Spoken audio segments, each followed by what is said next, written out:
საქართველო ქვეყანა სადაც პოლიტიკური კონიუნქტურა ყველაფერშია, მათ შორის ტურიზმსა და ეპიდემიოლოგიაშიც კი. ადამიანები, რომლებიც კორონავირუსთან ბრძოლაში მოსახლეობისთვის მთავარი დასაყრდენი და იმედი გახლდათ, ქართული ოცნების პარტიულ შეკრებებზე ვიხილეთ. ამ სურათმა საზოგადოების ნაწილის უნდობლობა და ეპიდსიტუაციის მართვის თუ ვაქცინაციის მიმართ ისედაც სკეპტიკური დამოკიდებულების გაღრმავება გამოიწვია. ჩვენ არ გვინახავთ ცნობიერების ასამაღლებელი კამპანიები, თუმცა ვნახეთ მეორე ტალღის წინ ხილდში ჩავარდნილი ხელისუფლება, სრულიად უადგილო პიარსულები და მითები საუკეთესოდ განხორციელებულ COVID მენეჯმენტზე. ეს უკვე იყო, მაგრამ საკითხავია რა გველისწინ. დღესდღეობით აჭარაში მთლიანი მოსახლეობის მხოლოდ 4%-მდეა აცრილი. მაშინ, როდესაც ინდური შტამით დაინფიცირებული 5 პირი უკვე იდენტიფიცირებული ყავს. ცოტა არგუმენტია იმის საწინააღმდეგოდ, რომ ეს საფხული წინამორბედისგან განსხვავებით ებით აფეთქების გარეშე ჩაივლის. დროების გადამღები ჯგუფი სესილი ბოჭოიძე და ზურაბ ნერგაძე ახლახანს დაბრუნდნენ აჭარიდან და შეეცადნენ გადმოეცათ, როგორ ხვდება ზღვისპირეთი ფაქტობრივად გახსნილ სეზონს.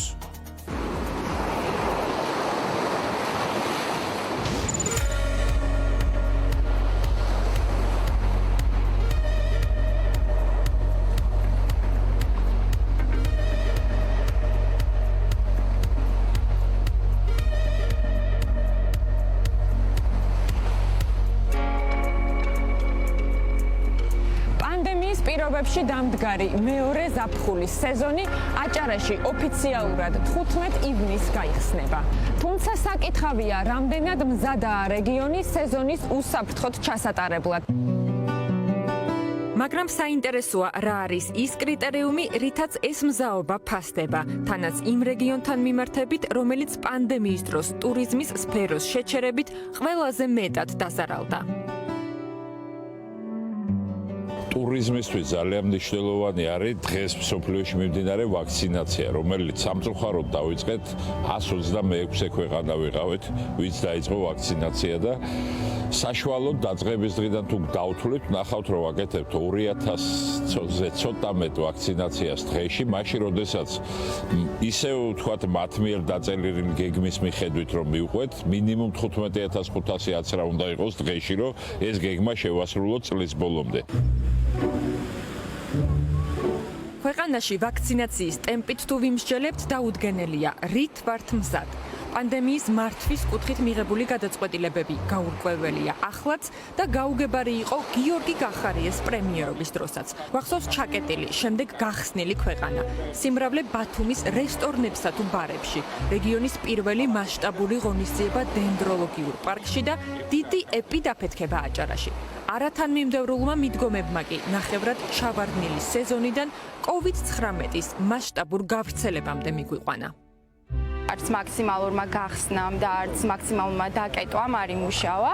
ანუ შესაბამისად ორივე გზა იყო ძალიან არასწორი, ანუ მაინც მივიღეთ ის შედეგი, რაც აუცილებლად უნდა დამდგარიყო, უბრალოდ შარშან ზაფხულში შესაძლებელი იქნებოდა ამის თავიდან გარკვეულწილად აცილება იმ მხრივ, რომ ზაფხულშივე რაღაც დოზით რეგულაციები ყოფილიყო. რაც შეეხება შემდეგ პერიოდს, ესეც აბსოლუტურად არათანმიმდევრული იყო, ანუ აბსოლუტური დაკეტვა ყველაფრის ამდენი თვის განმავლობაში.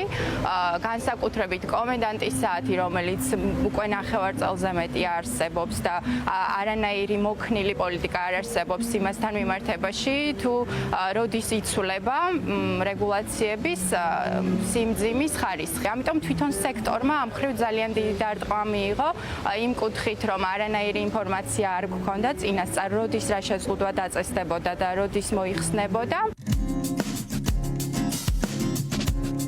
ბათუმი ერთი შეხედვით გაცოცხლებული ქალაქი. ვიზიტორები გასართობ ატრაქციებზე და კომენდანტის საათს მორგებული დასვენება. ჯავშნები ძირითადად საშუალო და საშუალოზე მაღალი კატეგორიის სასტუმროებში. ამ დროისათვის დღითიდღე ნელ-ნელა მატულობს ჯავშნები და ველოდებით უფრო მაღალ სეზონს. იმედია ზაფხული უფრო დატვირთული იქნება. რთული სათქმელია, არის თუ არა ეს მცირე მოძრაობა მთავრობის მიერ მიღებული ზომების შედეგი, თუ ადამიანებში ჩაკეტვის შემდეგ მოზღვავებული მოგზაურობის სურვილით განპირობებული. ფაქტი ერთია, ქვეყანას, რომლის ეკონომიკა დიდწილად ტურიზმით იკვებება, ახალ რეალობაზე მორგებული ტურიზმის სტრატეგიული დოკუმენტიც კი არ გააჩნია. ყველაზე დიდი გამოწვევა მაინც არის ესე ვთქვათ კონსოლიდირებული ხედვის არქონა, რომელიც პირველ რიგში უნდა გადაითარგმნოს სტრატეგიულ დოკუმენტში და ეს უნდა იყოს იმ არსებული 2025 ტურიზმის სტრატეგიის ესე ვთქვათ ეგრეთ წოდებული აპდეიტი, რომელიც ჯერ არ გაკეთებულა და ისევ პროცესში. შესაბამისად, გაგვიჭირდება იმის თქვა, რომ სახელმწიფო და კერძო სექტორი რაღაც კონსოლიდირებულ ხედვას ასე ვთქვათ დებს ამ ტურიზმის სტრატეგიაში. ამ პროცესმა ძალიან კარგად გვაჩვენა ის, რომ ციფრული ტექნოლოგიების ინტეგრირება ჩვენს ტურისტულ პროდუქტებში და სერვისებში არ ხდება და განსაკუთრებით ეს ეხება სოფლად არსებულ ტურისტულ მეურნეობებს. ყველაზე ესე ვთქვათ მოწყვლადი ჯგუფი ამ ინდუსტრიაში ეს ადამიანები არიან და ეს კომპანიები არიან.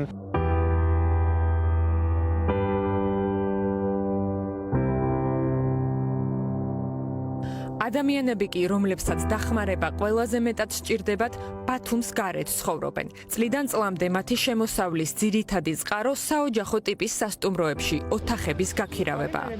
დაცარიელებული სარფი კვარიათის მონაკვეთზე უკვე მეორე წელია, სრულიად სხვა სურათია. აქაური მოსახლეობის ხმა არავის ესმის.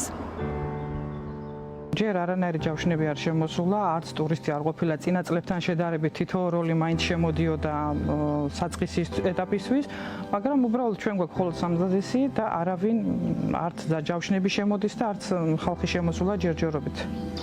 საერთოდ არ ამაგინებ. მაისის დაწყებიდან მეუღლეს ჟურნალები ქონდა, რომ აზაკაზებდა ყოველ თვე, რომელიც ხრი ვინ ჩამოდიოდა, რომელიც ხრი და ვინ იცვლებოდა, ასე ტრიალში იყო. ახლა არავინ არა. ივნისის თითქმის შუარიცხვია. არავინ არა.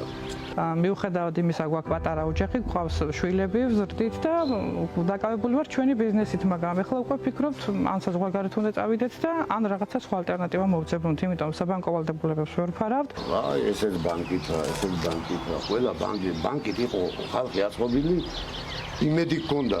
ეგ კი არა, ბანკის ზღვაზე გადავიხდიდი, მე მგონი იმდენ ზამთრის მარაგით ამ კონსერვები და რაღაცა რომ იმდენს ვაკეთებდით და იმდენს კომპოტებს ვაკეთებდით, ახლა ერთი ბანკიც არ მაქვს. მე რო ტურისტი თქვა შემომივიდეს უცხოელი და რომ მკითხოს აცრილი ხარ, ვარი რომ უთხრა რა იმით დამხდება ეგ? ვარ მოეწონება.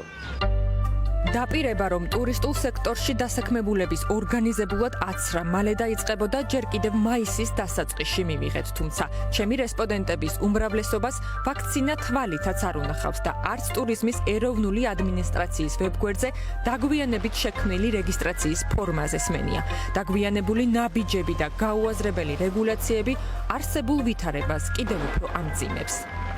ყველა ეს ზომა, რაც იქნა მიღებული, არის დაგვიანებული და უნდა დაწყებულიყო მინიმუმ 6 თვით ადრე, რომ ეხლა უკვე შედეგები გქონოდა კონკრეტული. როცა შემოდის ადამიანი, უნდა ქონდეს 72 საათში გაკეთებული კორონავირუსის ტესტი და ითხოვენ აქაც და უცხოელზე რომ მოვიკითხეთ, ტესტის გაკეთება ძალიან ძვირი უჯდებათ. არა, ხო არის ადამიანები, რომელსაც არა აქვს ვაქცინა გაკეთებული და არ არის ვაქცინირებული და ისინი ფიქრობენ, რომ ძალიან ძვირი გვიჯდებაო, მაგალითად თურქეთი გადასვლის დროს ითხოვს და შემდეგ იკითხებს აღარ თხოვს. 3 დღის შემდეგ და ჩვენთან ტესტის ფასი მაღალია და ის ადამიანი ფიქრობს, იქ გაიკეთა ტესტი, შემდეგ ჩამოვიდა აქ, აქედან წასვლისას უნდა გაიკეთოს, რომ მათმა ქვეყანამ შეუშვას და უკვე ძვირი გვიჯდებაო და არჩევენ უფრო იოლ ქვეყნებს. იმოგზაურონ საქართველოში უსაფრთხოდ. ეს ტურიზმის ადმინისტრაციის წლევანდელი კამპანიის ძირითადი იდეა. თუმცა წელს აჭარაში დასვენების მსურველებს აუცრელი პერსონალი მოემსახურება. ტურიზმი იქეთ იყოს და ეროვნული უსაფრთხოების საკითხი აცრა და მისი დაბალი ტემპი COVID-19-ის ახალ შტამებთან ერთად მომავალი ტალღების წარმოქმნის საფრთხეს ქმნის.